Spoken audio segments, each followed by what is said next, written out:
Today we focus on another subtopic in gases, and that is Charles' law. In the last topic we talked about Boyle's law, but today we are going to be focusing on what?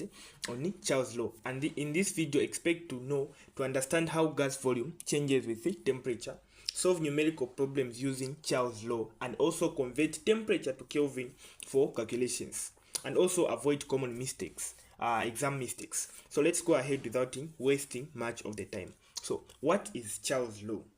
So Charles' law is just a law that states that at constant pressure, the volume of a gas is directly proportional to its absolute temperature.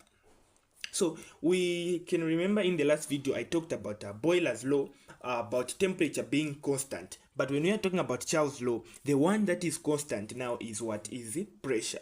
And what is involved in Charles' law is what? Is the volume and the temperature. And we are saying this volume and temperature, they are directly proportional to another. Yeah. So, and the formula that we use to find in Charles' law is the one that I've written, which is V1 over T1 is equal to V2 over T2. And we also said when temperature, because they are directly proportional, what does it mean? When temperature increases, even the volume increases. Unlike Boyle's law, whereby when pressure increases, the volume will decrease. But in Charles' law, when volume increases, even the temperature is going to increase. When temperature decreases, the volume will decrease. Remember, temperature must always be in Kelvin. Yeah.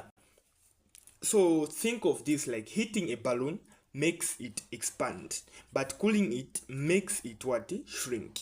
So let's go ahead and solve one problem involving Charles' law. Example, a gas occupies 2 liters at 27 degrees Celsius. If heated to 127 degrees Celsius at constant pressure, what is the new volume? Now you have seen that the initial temperature is 27 degrees Celsius, which has increased to 127 degrees Celsius.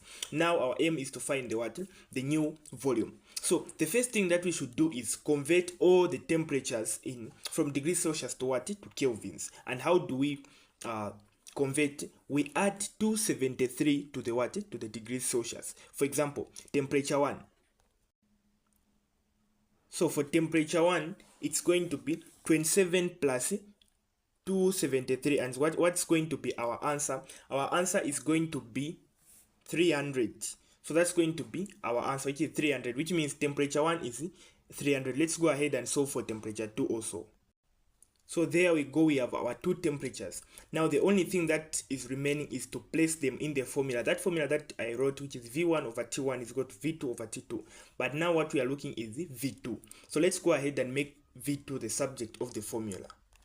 So that's the formula when you make V2 the subject of the formula. Now the only thing that we need to do is put in the values. We know that the volume 1 is 2 liters. And there we go, we have our answer, which is 2.67 liters. So that's our volume 2. And we can conclude that the volume has increased because the pressure increased. So when the pressure increases, the temperature also increases. Oh, not the pressure, but the temperature and volume. It's in temperature and volume. Yeah. So when the volume increases, even the temperature increases. Let's go ahead and solve another example, which is a 5-liter gas at 400 K is cooled to 200 K, which means we have the temperature has reduced. Yeah. So what we are asked to find is find the new pressure, find the new volume. Remember, it is at constant pressure. Charles' law, pressure is constant. Find the new volume. So guys, we use the same formula again, which is V2 is equal to V1 T2 over T1. We just made V2 the subject of the formula. So after doing that, we just replace the values.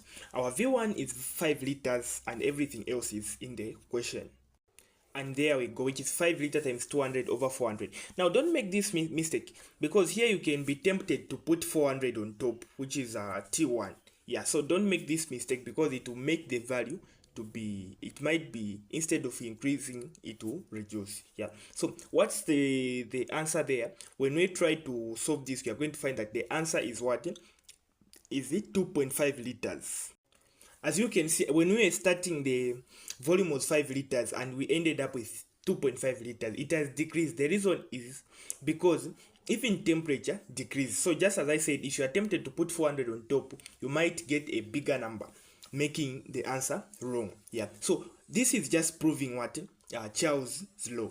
Let's try again and do the final example. So here is our final example, which is a gas expands from 1 liter at 300k to 2.5 liter. So you can see the volume has increased. Now let's look at what is the final temperature. So again, we write the equation. So here is our equation. So all we need to do is to replace the values. What is our volume 2? It is 2.5 liters. What about volume 1? 1 liter. What about temperature 1, which is 300k? So this is what we get after replacing the values. And when we get your calculator and do the mathematics, you are going to find that you are going to get 750k. So that's our final temperature. If you want, you can convert back to degrees Celsius. What do? You just say 750 minus 273. And that will be our temperature. Yeah, so that's all about what Charles' law. Always check pressure is constant. Always convert degrees Celsius to Kelvin. The ratio V over T remains constant. And also watch unit consistency for what? For volume. So here you go. I give you the practice problems. Try to solve out these problems to increase your practice. Yeah. So don't forget to like and subscribe for more lesson videos and share it to your friend or classmate. So see you in the next video where we will be talking about Avogadro's law. Yeah, so that will be the next video. Also gas stoichiometry examples. So thank you for watching.